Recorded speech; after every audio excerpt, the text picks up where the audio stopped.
Today's April 30th, 2024, and today's the last day that we have in the state of Connecticut to go through another assault weapon declaration. A law was passed back in June of 2023.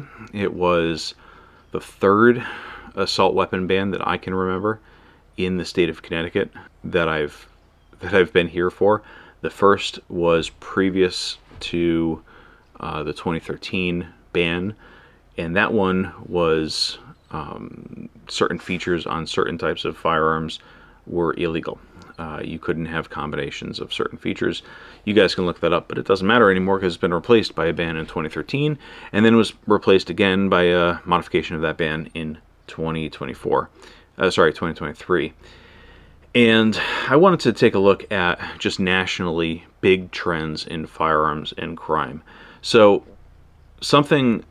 the data is not really easy to get a handle on, but thankfully the FBI does have a uniform crime reporting program, and they estimate violent crime, and they actually break it up a lot more in depth than this, but they estimate violent crime, and I'm just looking at that for crimes per 100,000 people in the United States from 1990 until the most recent date that I could find data for, which was the end of 2022.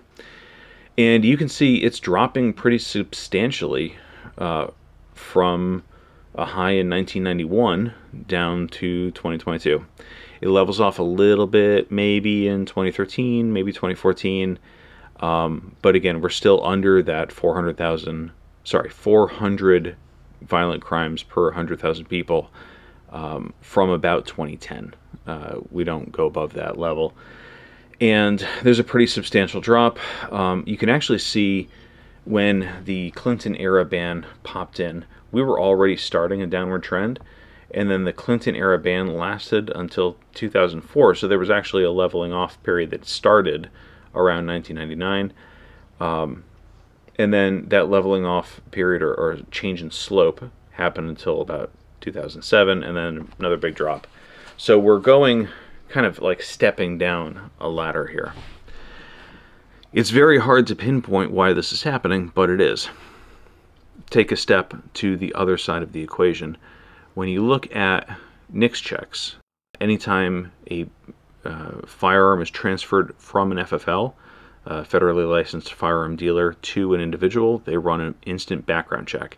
This program started reporting data in November of 1998, but 1999, you can see that there is a substantial number of NICS checks that are reported. Now, these are reported for each firearms transaction. So if I, from an FFL to an individual, so if I purchase a firearm and then the next day I purchase another firearm, that's 2 checks.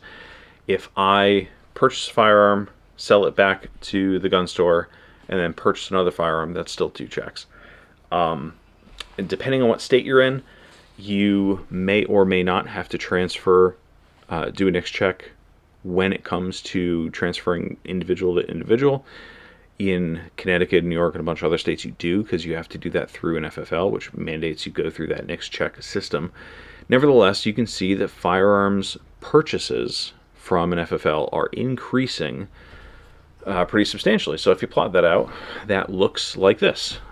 So you can, again, find this from the FBI. This is publicly available data. Now, this is culminated on a per-year basis. You can see there was a big spike in 2020. I guess what was happening then. You know, there was a lot of stuff going on, honestly, but it's been increasing ever since 2004. Now, let's take a look at that other data. Now, if we superimpose these two graphs on top of each other, this is what you get. The primary column, or the primary side, the line chart, you have the violent crime chart that we looked at earlier.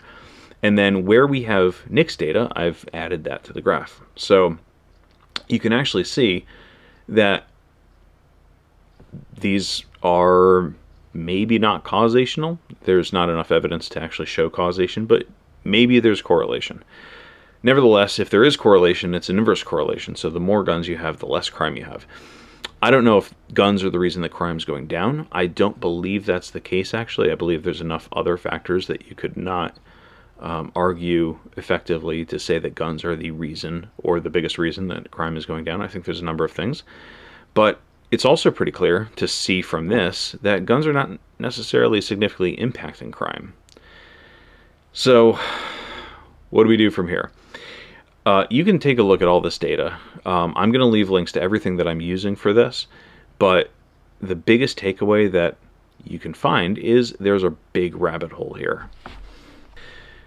When you look at data for justifiable homicides, there's very little information on that publicly available. That used to be reported by the CDC, and they have stopped reporting that data. Nevertheless, you do have, so this is nationally, by private citizen, not by law enforcement. Law enforcement's around the same number as well.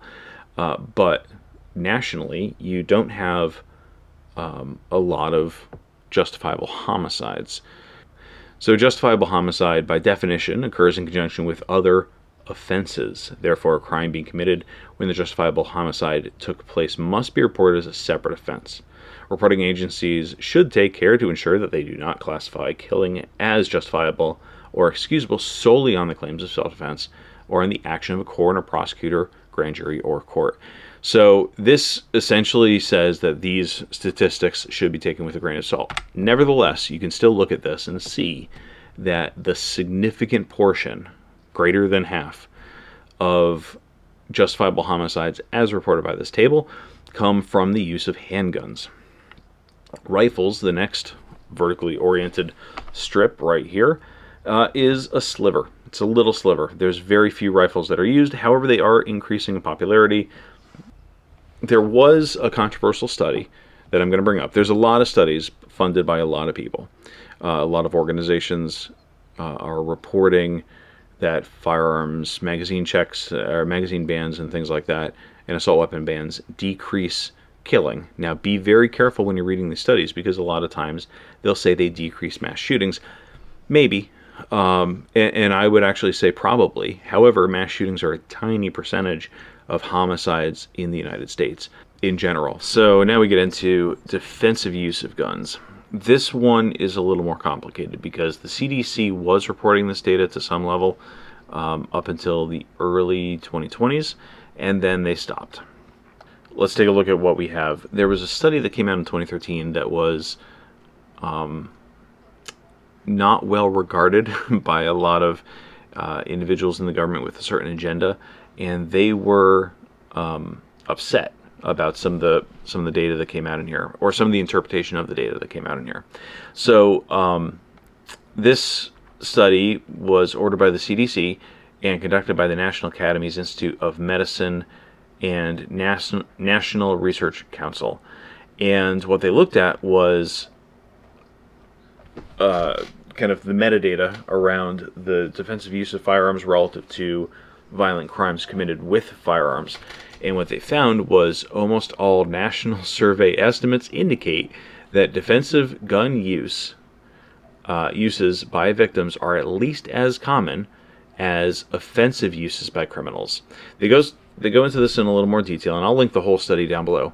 But they estimate that annual uses of defensive gun uses are around 500,000. Some studies go as high as 3 million, but that's kind of the outlier. And violent crimes are around 300,000 violent crimes involving firearms, and this is relative to 2008.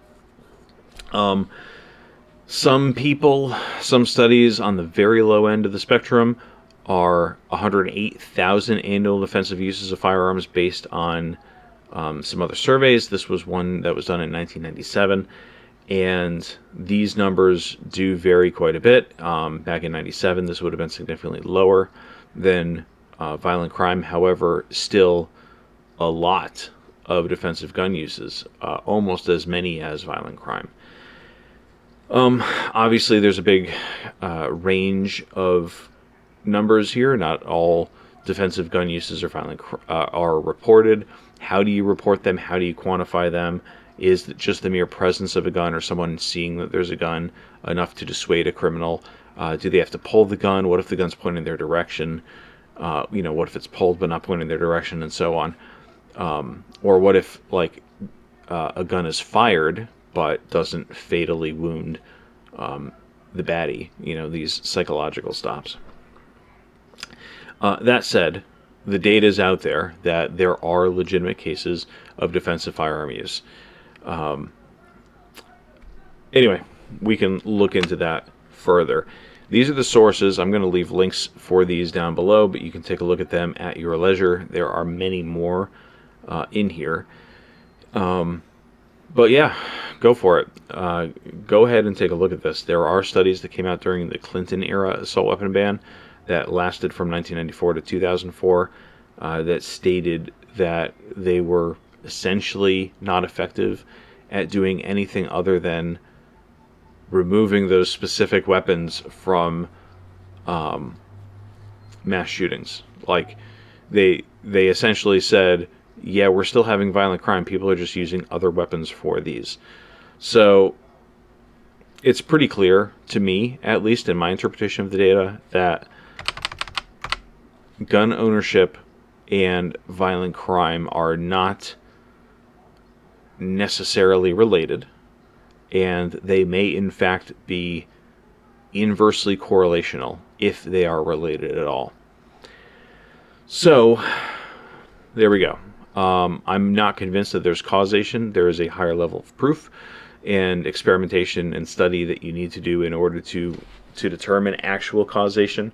But, you know, I think the fact that we don't have a lot of good data is enough to throw up a red flag when we're being told by politicians that you have to remove assault weapons or do these other things that specifically go against people's right to keep the property they already have and to buy more property, specifically in defense of themselves and the state, as determined by many state constitutions. The Connecticut State Constitution, for one, specifically allows people to keep and bear arms in defense of themselves and the state.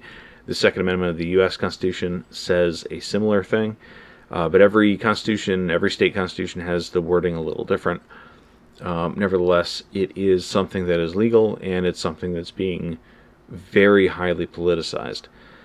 So, whenever you are asked to give up freedoms, you have to have some kind of questioning whether that is justified, and I think this data shows it's not really clear, if anything. Thanks. Happy spring 2024. See you guys.